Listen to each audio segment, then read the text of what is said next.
ल च्याङ्जामा रविजीको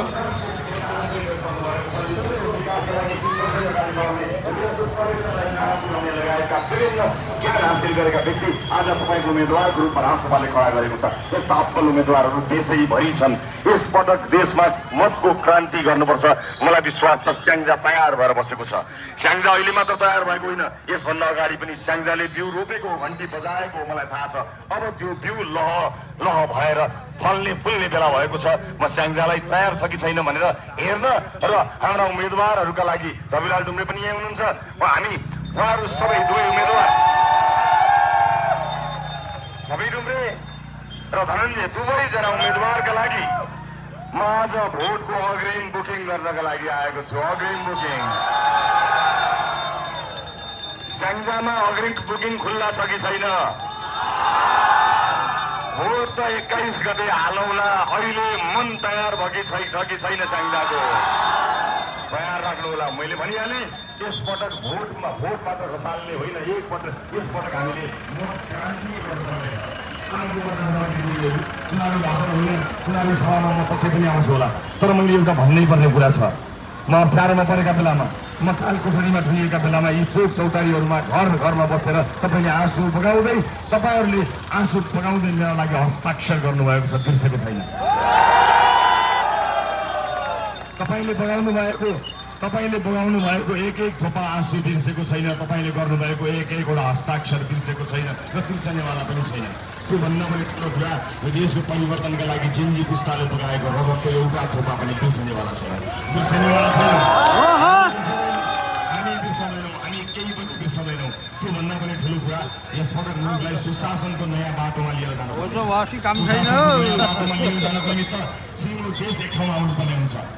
थाहा छ मलाई, सबैको आफ्नै राजनीतिक विचारधारा छ होला, इतिहास छ होला।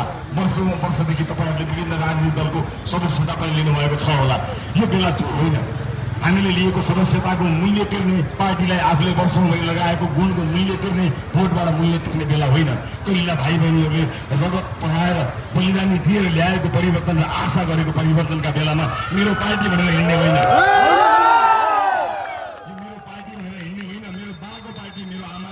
मेरा बाजेको पार्टी भनेर हिँड्ने बेला यो होइन। यो इतिहासको नौलो सुनौलो अक्षर लेख्ने बेला हो। त्यस कारणले यहाँ यसको पार्टी उसको पार्टी भन्न पर्दैन। हामी 5 वर्षको स्थायी सरकारका लागि आएका छौँ। 5 वर्षको स्थायी सरकार दिएपछि त्यो सरकारले पनि पुरा गरेनछ भने तपाईँसँग भएको सदस्यता च्याप्नु पर्दैन, राखिरहनुहोस्। तपाईँसँग भएको काङ्ग्रेसको, एमालेको, माओवादीको कुन पार्टीको सदस्यता छ राखिरहनुहोस्। किनभने रासोपाले 5 वर्षको स्थायी सरकार दिँदा पनि काम गरेन भने तपाईँले रासोपाको सदस्यता च्यातेर त्यसलाई फेरि नवीकरण गर्नुपर्छ। पार्टी सम्झेर होइन, देश सम्झेर, देश मात्र सम्झेर होइन, कलिला भाइ बहिनीहरू सम्झेर र आफ्नो सन्तानको भविष्य सम्झेर योग्य, विज्ञ, युवा, सक्षम, इमानदार साथीहरू आएको रासोपा देशले तपाईँहरूले एकपटक मौका दिनुपर्छ। म यति मात्र भन्न आएको। आमा बुवा दाजुभाइ दिदीबहिनीहरू, यो उपस्थितिभित्र एउटा आशा छ, एउटा भरोसा छ। जुन आँखाले तपाईँले आशा र भरोसाका साथ हेर्नुभएको छ, त्यो आशा र भरोसालाई कहीँ कतै पनि नबेच्ने, तपाईँको मतलाई कहीँ कतै बेच्ने हामी त्यस्तो गैर जिम्मेवार राजनीतिक दलका रूपमा कहिले पनि भनेका छैनौँ। किनभने हिजो पनि आज पनि यिनै चोक चौताराहरूमा नागरिकसँग साक्षात्कार गर्दै आँखामा आँखा जुदाउँदै हिँडेको हुँ। भोलि पनि यही चोकमा आउँदा म चाहन्छु तपाईँहरूले मलाई यसै गरी माया गर्नुहोस्। इमानको राजनीति गरेको छु, यहाँबाट तलमाथि हुने छैन। म भन्न चाहन्छु क्षेत्रका 2 उम्मेदवारलाई यहाँ राखेर, तपाईँलाई साक्षी राखेर म एउटा कुरा बताउन चाहन्छु। उहाँहरूलाई अत्यधिक मत दिएर पठाउने जिम्मा तपाईँको, इमान्दारीमा तलमाथि भयो भने यही चोकमा उभिने जिम्मा मेरो। इमान्दारीमा तलमाथि भयो भने यही चोकमा ल्याएर तपाईँलाई बुझाउँछु। तपाईँले जे गर्नुहुन्छ तपाईँको मर्जी, तर एकपटक हामीलाई मौका दिनुहोस्। भन्नको लागि आएको छु। हस्, यो माया बोकेर म अगाडि बढ्नेछु। यही माया बोकेर देशभरि पुग्नेछु। स्याङ्जाले देखाएको यो माया आँधी खोला उर्लेर आए यसरी उर्लेर यसैलाई हो मतपत्रमा हामीले राख्ने। हामीलाई रिस उठेको छ, हामीलाई गाली गर्नु परेको छ, हामीलाई धेरै अप्ठ्यारो परेको छ, हामी अन्यायमा छौँ, अत्याचारमा छौँ, हामीलाई सहन गाह्रो परेको छ। तर त्यो सबै रिस पोख राख्ने एउटै ठाउँ एउटै समय भनेको 21 गते मतपत्रमा हो। अन्त कहीँ पर्दैन।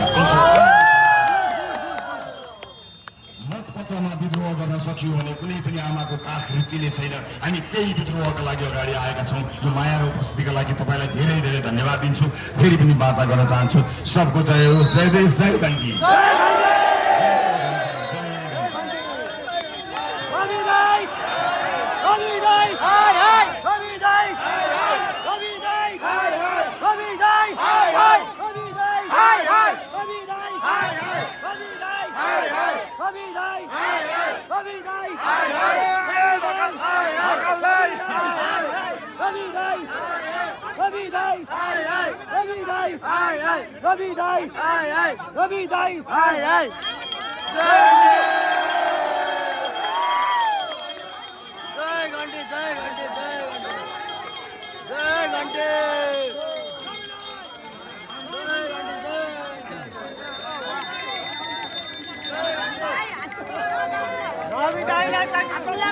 गाह्रो छ बाबु, गाह्रो छ। हात मिलाउन गाह्रो। बोकेर लानु पर्यो। बोकेर सबैजनासित हात मिलाउन। हजुर जय घन्टा। ल रवि सर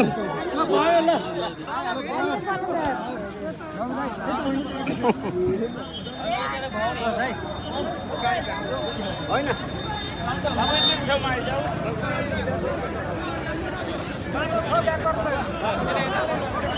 ब्याक आए पछाडि छोडौँ।